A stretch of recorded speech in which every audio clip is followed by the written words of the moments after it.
စားကြပါအောင်ခင်ဗျာဒါကတော့ကိုရိုင်းချက်ထားတဲ့ကြောက်ဖြုံသေးဝက်နိုင်ရိုးချက်ပါကြောက်ဖြုံသေးလေးကဝက်နိုင်ရိုးရတာလေးနဲ့ချိုးပြီးတော့စိတ်နေရပဲ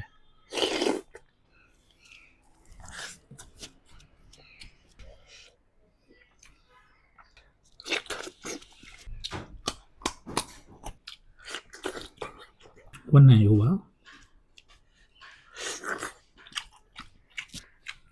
နူးအိညာပဲ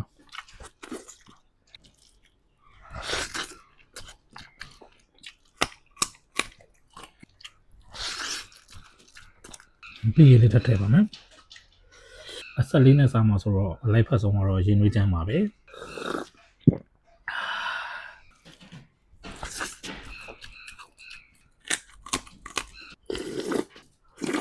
ဝက်နိုင်ရိုး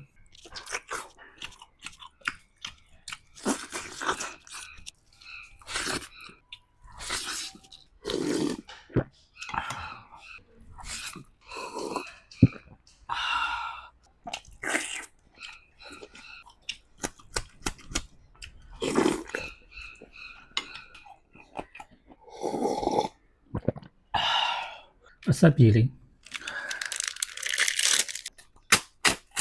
အဆုံးထိကြည့်ရှုပြီးလို့ကျေးဇူးတင်ပါတယ်ခင်ဗျာနောက်ဗီဒီယိုတွေမှာပြန်တွေ့မယ်တတား